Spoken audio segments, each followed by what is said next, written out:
Hey friend, welcome to Mando Lessons. My name is Baron Collins Hill. So glad to have you here. Today we're going to talk about the age-old question, A style versus F style. Really looking forward to talking all about this. There's lots to go over, so let's jump in. If you've spent any time on the internet, especially in the forums, you've probably come across discussions or had the thought yourself, what's the difference between an A style and an F style instrument? Clearly there's visual differences. We've got the F style has the fancy headstock and it's got the scroll and the points, and the A style's got a simpler headstock, a little more understated, doesn't have the scroll or points. But there's also the question, do they sound different? Do they cost different? Why are there two different kinds? Let's jump into all those questions. One of the hardest things about determining differences between these two styles of mandolins is just finding two of the same brand and same sort of model level within that brand, back to back, same strings, same age of strings. So I'm really happy to announce that Sweetwater hooked me up with one of each. This is the Lohr Honey Creek A style and the Lohr Honey Creek F style. They're the same level within the Lohr catalog.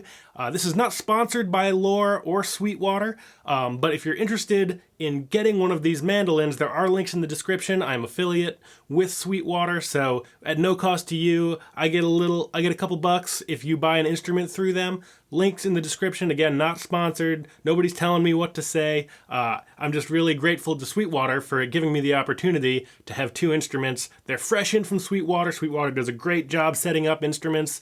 Unlike if you order one off eBay or Amazon, you never really know what you're going to get. They really take each instrument and inspect it, set it up, and get it ready to play out of the box. So these things came ready to rock.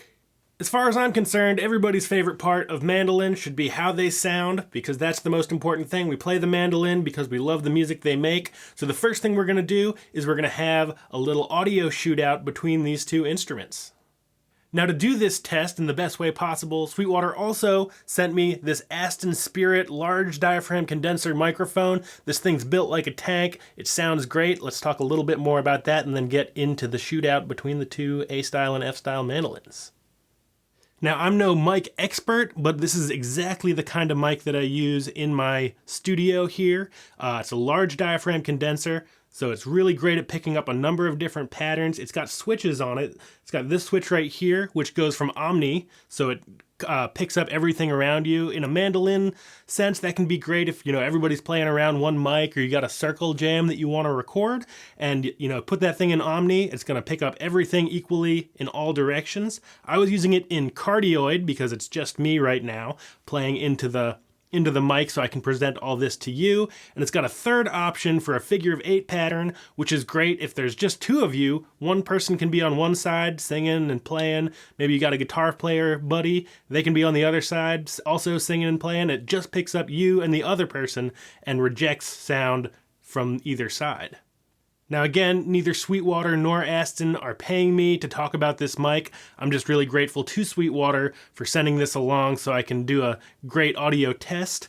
And it's got some other features here. We've got a decibel switch, so if your signal's really hot, you got a really loud mandolin, you knock that down to minus 20 dB, leave it at 0. Or if you're playing a little quiet and your signal needs a little boost, they got a 10 dB boost right there.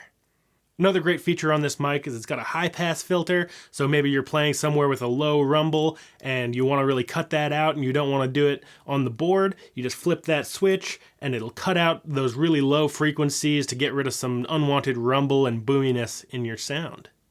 I've really been enjoying using this mic in the studio. It's built like a tank. It's heavy and hefty, but it's not overly clunky. I think, the best thing about it for me is the sound. Like with the mandolins, sound first is kind of everything to me, but it's also super durable, super rugged, looks awesome, just as a sweet aside, and it's got a bunch of great features that makes it really useful in a bunch of different musical contexts. So let's jump into the mandolin shootout with this great mic. Thanks again to Sweetwater for sending all this stuff over so I can do these tests.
What'd you think? Let me know in the comments what you heard between these two different instruments.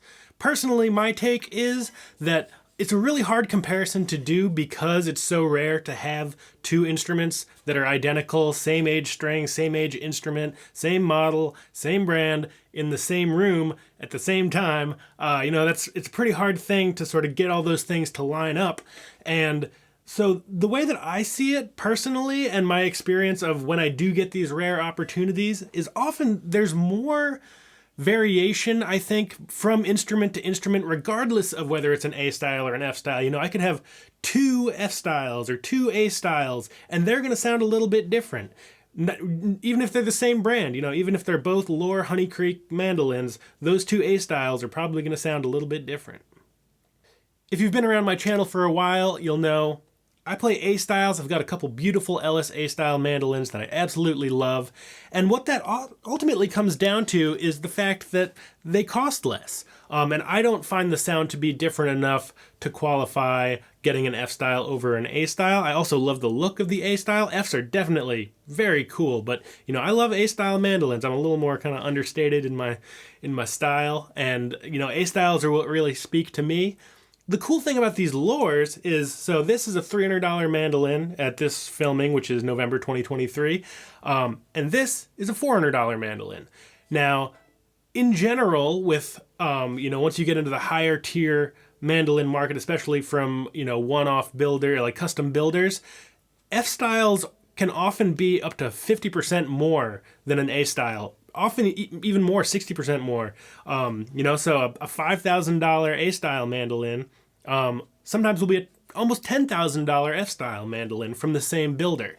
And for that reason, when I went and got my Ellis, I couldn't afford an F, and I like the A-style in general, so that's what I went with.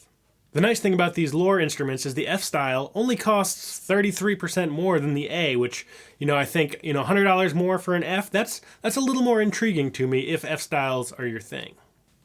Now, ultimately, it comes down to what's going to inspire you. If you're really inspired by the F-style, a lot of people are really into bluegrass, and, F-styles are what you see a lot more in the bluegrass world. Bill Monroe played a old Gibson, well, it wasn't that old at the time, but, he played a Gibson F-style, F-hole from the 20s. A Lloyd Lohr, now sort of the Stradivarius of the mandolin world. And, because he popularized bluegrass, and in a lot of extents, invented bluegrass with some friends, because he plays this style mandolin, a lot of people in the bluegrass world say, okay, F-style mandolin, that's what I need to play bluegrass. Or if you just like the style and that's going to make you pick up the instrument more, to every time you sit down and pick up the instrument, you're like, wow, what a beautiful thing. I love that scroll. I love all the ornamentation of the F-style. That's going to make me play it more and enjoy it more. By all means, get an F-style. But if you're more budget-minded or the F-style isn't worth the price upgrade for you, by all means, like I said, I'm an A-style man through and through. That may change in the future, but, I don't foresee really ever seeking out an F-style unless it was really the sound that spoke to me over the shape of the instrument. So those are some of my thoughts on the age-old question of A-style versus F-style. Would love to hear your thoughts in the comment. Let's keep it civil, and let's have a good time because it's all about the music at the end of the day. Thanks again to Sweetwater for sending these beautiful instruments over to me. If you've made it this far in the video, I'm going to give you a little heads up. I'm going to be giving away one of these instruments on the channel, so subscribe if you haven't already. As soon as I start talking about giveaways, though, I want you to be aware that there will be spammers in the comments. So if I'm not going to do anything through Telegram or any weird app, I'm not going to ask you to sign up for anything or send you or ask you for any money for shipping, things like that. It's going to be very clear on my channel. There will be videos of me telling you how to sign up to give away. I will be reaching out in person. There might be spammers in the chat impersonating me, so be really careful, but subscribe if you haven't already, and I'll have more information on a giveaway of one of these instruments in the future. Thanks again to Sweetwater for sending over these beautiful instruments so I could do the comparison, and that beautiful Aston Spirit microphone. I'm not sponsored by any of these companies, and I'm not getting paid to do any of this. I get to give one of these instruments away, but that's the extent of it. If you're interested in buying these, there are links in the description and to these instruments and the microphone. It is an affiliate link, so I get a little kickback at no cost to you, which I really appreciate. It helps me run this channel and do this as my living, so I'm very appreciative for people who buy stuff through my links in the description, but it's not a requirement. Music is not about the gear. It's about having fun and making great sounds with your friends. Thanks so much for watching, and I'll see you again soon. Bye-bye.